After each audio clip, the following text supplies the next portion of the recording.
என்னம்மா இவ்வளோ தேங்காய் எடுத்து வச்சிருக்கிற, என்ன பண்ண போற? தேங்காய் சாதமா? தேங்காய் சாதம் இல்லைம்மா, கோகோனட் புட்டிங் பண்ணலான்னு கட் பண்ணுறோம். புட்டிங்கா? ம், டிஃப்ரெண்டாக ட்ரை பண்ண போறியா?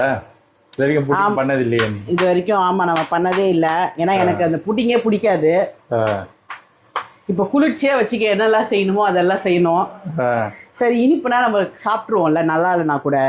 அதனால சரி தேங்காய் புட்டிங் பண்ணலான் இருக்கு. ஃபர்ஸ்ட் ட்ரை பண்ணுறதே தேங்காய் புட்டிங்கில் தான் பண்ணுறோம். ஓகே. மில்க் மைடெல்லாம் வேறு வாங்கி வெஜிடபிள்லையே?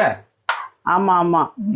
இது உங்களுக்கு சேமியா பாயசத்தில் மில்க் மைட் போட்டால் ரொம்ப பிடிக்கும். ஆமாம், அதனால வாங்கி வச்சேன் சரி பண்ணலான்னு. பார்த்தா இந்த ஐடியா வந்தது. சரி விசேஷ நாள் வேற வருது, ஸ்வீட் பண்ணி சாப்பிடுவோம். பண்ணு பண்ணு. ஏமா என்னம்மா பெட்ரோலோட எத்தனால் கலக்க போகிறோம் அப்படின்னு சொல்லிட்டு இருக்காங்க.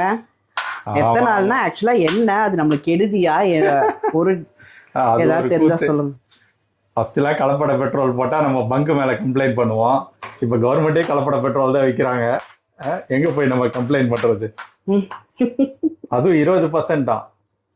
எத்தனால்ன்றது ரொம்ப சீப்பாக நம்மளால் எடுக்க முடியுமா? இந்த அக்ரிகல்ச்சர் ப்ராடக்ட்ஸ்லாம் இருக்குதுல்ல, வெஜிடபிள், சுகர் கேனு, கார்னு இதெல்லாம் இருக்குல்ல, இதெல்லாம் வேஸ்ட் ஆனால் அந்த வேஸ்ட்லேருந்தே நம்மளால் எத்தனால் வந்து ப்ரொடியூஸ் பண்ண முடியும்.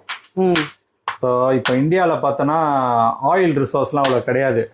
நம்ம வந்து வெளிநாட்டிலேருந்து தான் வாங்குகிறோம், ரஷ்யாவிலேருந்து வாங்குகிறோம், அரப் கண்ட்ரீஸ்லேருந்து வாங்குகிறோம். ஸோ இப்படி தான் வாங்கிட்டு இருக்கிறோம். ஸோ இந்த எத்தனால் ஒரு 20% மிக்ஸ் பண்ணால் நம்ம இம்போர்ட் பண்ணுறது, இப்போ 90% இம்போர்ட் பண்ணுறோன்னா அது 70% ஆகிடும். ஸோ 20% நம்ம உள்ளூர்லேயே அந்த எத்தனாலை வச்சு மேனேஜ் பண்ணிக்கலான்ட்டு. இம்ப்ளிமெண்டேஷன்லாம் தப்பு இல்லை. ஆனால் இப்போ கவர்மெண்ட் 2026 இப்போ அனௌன்ஸ் பண்ணிருக்கானுங்க, இப்போதுலேருந்து இன்னையிலேருந்து நம்ம மிக்ஸ் பண்ண போகிறோன்ட்டு, ஏப்ரல்ல இருந்து. ஓகே. நம்ம காரு பைக் எல்லாம் 2023க்கு அப்புறம் வந்த வண்டி தான் எத்தனால் கம்ப்ளைண்ட், E20 கம்ப்ளைண்ட். இது போடுறதுனால நம்ம கார் இன்ஜின் போகும், மைலேஜ் அடி வாங்கும். இப்போ காரு அதுதான் கேட்குறேன், ப்ராப்ளம் இருக்குன்னா எதுக்குடா இதை அவங்க செய்கிறாங்க?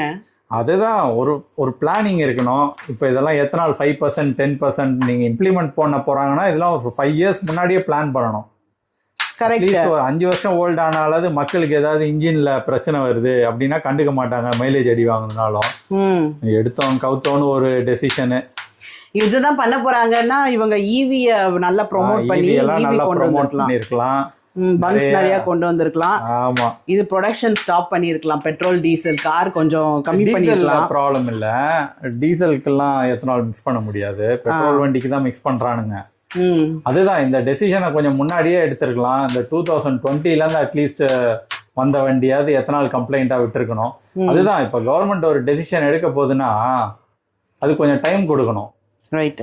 நீ வந்து 2023ல தான் எத்தனால் கம்ப்ளைண்ட் வண்டி வருதுன்னா நீ 2030க்கு அப்புறம் தான் இம்ப்ளிமெண்ட் பண்ணணும். ரைட். புரியுதா? இவங்க இப்போ இத இப்ப மிக்ஸ் பண்ணி ரேட் எப்படி கொடுப்பாங்க? ரேட்லாம் அதே ரேட் தான். ரேட் எல்லாம் கவர்மெண்ட் கம்மி பண்ணாது. பெட்ரோலுக்கு தானே ரேட் வாங்குறோம், அதையும் கம்மி பண்ண மாட்டாங்க. அதெல்லாம் நம்ம கேள்வி கேட்க முடியுமா கவர்மெண்ட்ட? ஆமா, யார் கேள்வி கேட்கறது? இப்படி அவங்க வீட்டுல பேசிட்டு அந்த டாபிக் அப்படியே கடந்து போகலாம். வண்டிக்கு ஏதாவது செலவு வந்ததுன்னா திட்டிக்கிட்டே செலவு பண்ணிட்டு போயிட்டு இருக்க வேண்டியதுதான். அச்சோ, ஒன்றும் சொல்றதுக்கு இல்லை இதை பத்தி. இன்னும் பிராண்டட் கார்ஸ் பைக்ஸ் வச்சிருக்கவங்களுக்கு தான் கஷ்டம் போலியே. ஆமா ஆமா, புதுசா இப்ப வர கார் அந்த அளவுக்கு பிரச்சனை இல்லை, எத்தனால் கம்ப்ளைண்ட்ன்றானுங்க. அதுக்கு முன்னாடி இந்த 2020, 2015 இப்போ காரோட லைஃப் டைமேமா 15 வருஷம் இருக்கு. நீ ரோட் டேக்ஸ் எல்லாம் 15 வருஷத்துக்கு கொடுத்துருக்க. ஸோ நீ 15 வருஷத்துக்கு எதுவும் ஆகக்கூடாதுன்ற மாதிரி தான் பண்ணணும் கவர்மெண்ட் என்ன பிளான் போட்டாலும். ரைட்டு. அதுக்குள்ள ஒரு டெசிஷனை எடுத்து இப்போ சஃபர் ஆக போகிறது காமன் பீப்புள் தான், பொதுமக்களுக்கு தான் கஷ்டம். ஆமாம், அது தெரிஞ்ச கதை தான். என்ன இவங்க கொண்டு வந்தாலும் எதை ஸ்டாப் பண்ணாலும் சஃபர் ஆக போகிறது நம்ம தான். நம்ம வண்டியில் பெட்ரோல் இருக்கா? நம்ம வண்டியில் ஏப்ரல் 1க்கு முன்னாடியே போட்டு வச்சுட்டேன் பெட்ரோலை, டேங்க் ஃபுல் பண்ணி.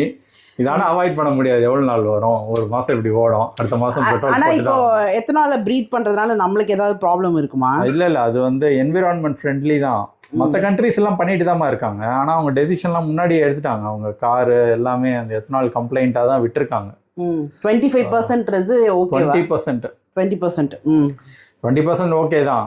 ம் எத்தனால் வந்து எப்படின்னா பெட்ரோல் எரியிற அளவுக்கு அது எரியாது. Ethanol okay எஃபிஷியண்ட்டாக எரியாது. ம் ம் ஸோ அதனால நல்லதும் கண்டிப்பாக இருக்கு கெட்டதும் இருக்கா? ஆமாம், நல்லது வந்து என்விரான்மெண்ட்டுக்கு வந்து நல்லது தான். எத்தனால் ம் சீப்பாகவும் ப்ரொடியூஸ் பண்ண முடியும். வேஸ்ட்ல இருந்து தானே ப்ரொடியூஸ் பண்ணுறோம். ம் ம் ஸோ அதனால எல்லா கவர்மெண்ட்னாலையும் ப்ரொடியூஸ் பண்ண முடியும் அது. ஆனால் இதுதான் ப்ராப்ளம் என்னன்னா, அதுக்கேற்ற இன்ஜின் இருக்கணும் வண்டியிலலாம். அதான் இனிமேல் காரு பைக்லாம் வாங்குறவங்கலாம் யாரும் பெட்ரோல் வண்டிலாம் போக மாட்டாங்க. ஈவிக்கு மாறிட்டு போயிடுவாங்க. ஈவியும் கொஞ்சம் எஃபிஷியன்ட் ஆகிட்டு தான் வரும். நல்லது தான். இவங்க கரண்ட்டை ஏற்றாமல் இருந்தாங்கன்னா சரிதான். அதையும் ஏற்றிடுவாங்க. கவர்மெண்ட்டுக்கு ஏதாவது ஒரு வகையில் இன்கம் வேணும்ல.